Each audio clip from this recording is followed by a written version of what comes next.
नमस्कार दोस्तों, मेरा नाम है सुनील और आप देख रहे हैं अपना लोकप्रिय यूट्यूब चैनल जिसका नाम है सुनील जसवाल बिब्लियोफाइल। दोस्तों, इससे पहले 2016 का क्वेश्चन पेपर का फर्स्ट पार्ट मैंने करवा दिया है। आज ये सेकंड पार्ट होगा। दोस्तों, अगर मैंने पूरा क्वेश्चन पेपर डाल दूं तो काफी लंबा हो जाएगा, इसलिए मैं इसे पार्ट वाइज कर रहा हूं। दोस्तों, आप सिर्फ 10 मिनट निकालें, आपकी कंप्लीट तैयारी करवाई जाएगी। दोस्तों, इसमें 10 क्वेश्चन होंगे और 10 क्वेश्चन के साथ जो एक्सप्लेनेशन होगा इससे आपके 100+ क्वेश्चन बन जाएंगे। तो कम से कम 10 मिनट आप इस वीडियो के लिए निकाल दें। तो चलिए स्टार्ट करते हैं क्वेश्चन नंबर 1 से। उस गुरु का नाम बताओ जिसने गुरुमुखी नामक नई लिपि को विकसित किया है। Name the Sikh Guru who develop the new script called the Gurmukhi. तो इसका सही जवाब होगा गुरु अंगद देव। गुरु अंगद देव सिखों के दूसरे गुरु थे और 1539 से 1552 तक इनका समय रहा है। और इनका जो शुरुआती नाम था, कई बार ये भी पूछ लेते हैं, तो इनका शुरुआत का जो नाम था वो लहना था। सिखों के प्रथम गुरु जिनका नाम गुरु नानक देव था, इन्होंने ही सिख धर्म की स्थापना की थी और गुरु नानक देव जी ने ही लंगर प्रथा की शुरुआत की थी। काफी इंपॉर्टेंट है ये। सिखों के प्रथम गुरु नानक देव थे और गुरु नानक देव जी ने ही लंगर प्रथा की शुरुआत की थी। काफी बार ये पूछा गया है। सिखों के 5वें गुरु अर्जुन देव थे जिन्होंने सिखों के धार्मिक ग्रंथ आदि ग्रंथ की रचना की है। तो ये प्रश्न ऐसे पूछ लेते हैं कि आदि ग्रंथ की स्थापना किस गुरु ने की है, तो वो की है अर्जुन देव ने, और ये सिखों के 5वें गुरु थे। तो इस तरह से आपके यहाँ पे कितने क्वेश्चन जवाब बन जाते हैं साथ साथ में, अगर आप लोग एक्सप्लेनेशंस देखते रहते हैं। अब हम चलते हैं क्वेश्चन नंबर 2 की तरफ। उससे पहले ब्रिटिश का नाम बताओ जिसने 1613 में मुगल सम्राट जहांगीर से सूरत में कारखाना बनाने का फरमान मिला था। दोस्तों, आपने उस ब्रिटिश का नाम बताना है जिसने 1613 में मुगल सम्राट जिनका नाम था जहांगीर से सूरत में कारखाना बनाने का फरमान मिला था। तो उसका सही जवाब होगा कप्तान विलियम हॉकिंस। और अकबर का जो उत्तराधिकारी था इनका नाम था सलीम, जो कि उनके पुत्र थे। और जो दोस्तों जो इन्होंने सलीम नाम रखा था, ये नाम रखा था इन्होंने एक सूफी संत थे जिनका नाम था शेख सलीम चिश्ती। तो ये फैक्ट भी कई बार पूछा गया कि सलीम नाम जो रखा गया है वो किन के नाम पे रखा गया है, तो वो रखा गया है एक सूफी संत जिनका नाम है शेख सलीम चिश्ती। और कई बार इनकी आत्मकथा के बारे में भी पूछा गया है। तो जहांगीर की जो आत्मकथा है इसका क्या नाम है, तुजक ए जहांगीरी। और जहांगीरी की जो न्याय की जंजीर थी ये काफी ज्यादा फेमस थी। लेकिन जहांगीर ने क्या किया, सिखों के जो 5वें गुरु थे गुरु अर्जुन देव को फांसी दे दी थी। तो ये भी इंपॉर्टेंट फैक्ट बन सकता है। अब आपके पास ये तो सभी को पता होगा, काफी इंपॉर्टेंट है ये क्वेश्चन।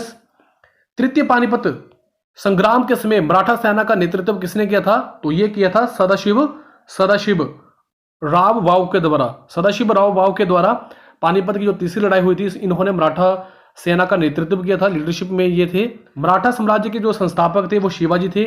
और शिवाजी के मंत्रिमंडल को क्या कहा जाता है, शिवाजी के मंत्रिमंडल को अष्टप्रधान कहा जाता है। और शिवाजी के दरबार में मराठी भाषा का प्रयोग किया जाता था। शिवाजी का जो मंत्रिमंडल है उसे अष्टप्रधान कहा जाता है और उनके दरबार में मराठी भाषा का प्रयोग किया जाता है। काफी इंपॉर्टेंट फैक्ट आ रहा है अभी, और ये हमेशा ही पूछा जाता है।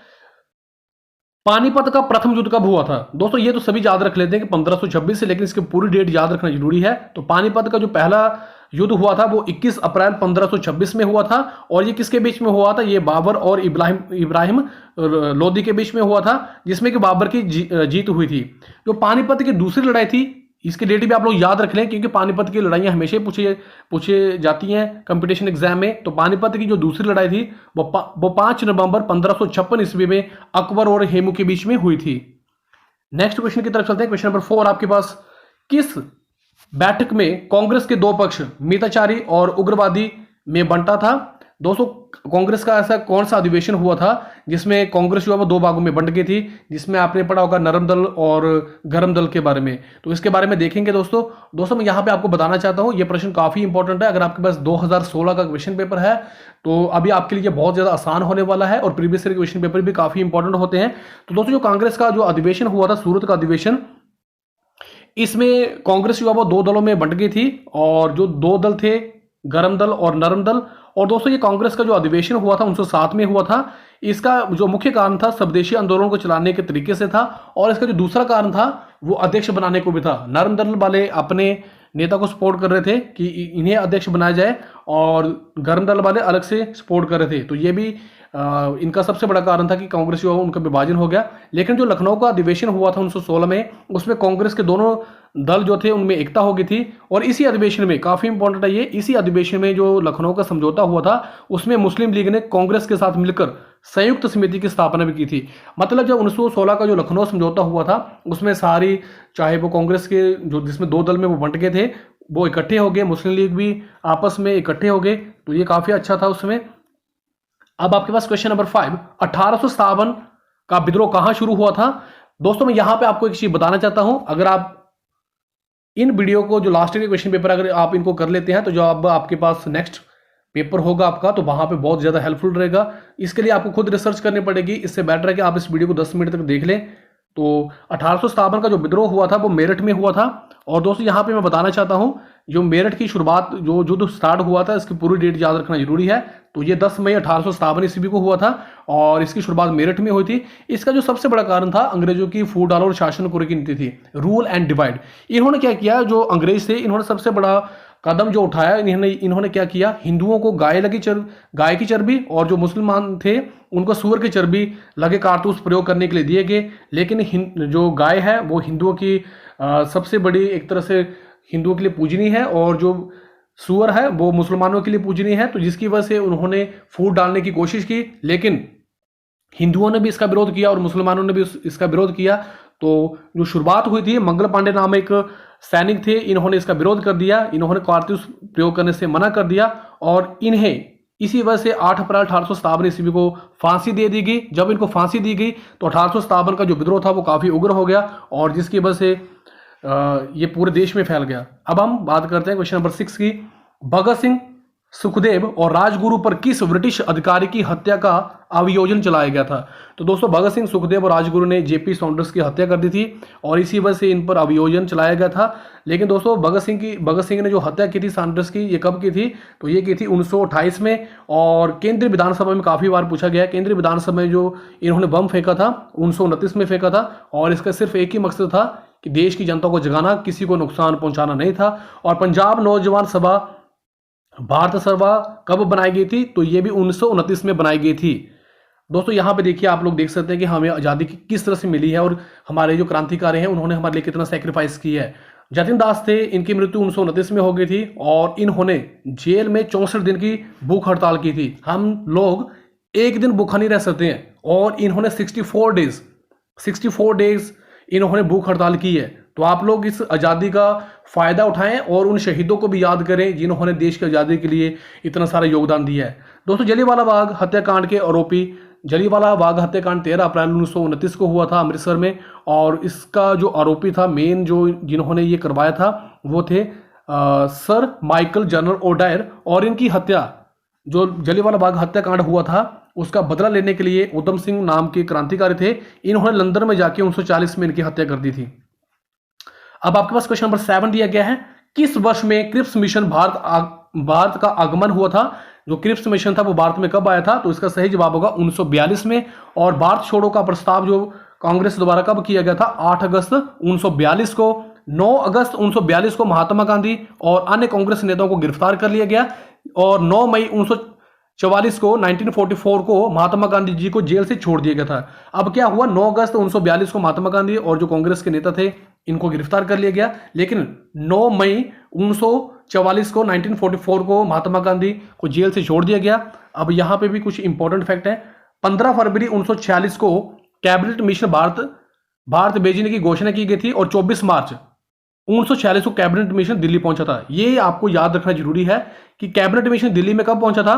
तो ये पहुंचा था 24 मार्च 1946 को, लेकिन इसे भेजने की जो तारीख थी वो कब थी? 15 फरवरी। ठीक है, 15 फरवरी 1946 को कैबिनेट मिशन जो था वो भारत में भेजने की घोषणा की गई थी, लेकिन 24 मार्च 1946 को ये भारत में पहुंचा था। कहां? दिल्ली में। आपके पास क्वेश्चन नंबर 8 दिया गया है, 1875 में अलीगढ़ कॉलेज की स्थापना किसने की थी? तो इसका सही जवाब होगा सर सैयद अहमद खान। और ब्रह्म समाज की स्थापना भी कई बार पूछा गया है, तो इसके साथ मैंने इस टॉपिक को ले लिया है। ब्रह्म समाज की स्थापना राजा राम मोहन राय द्वारा 1828 में की गई थी।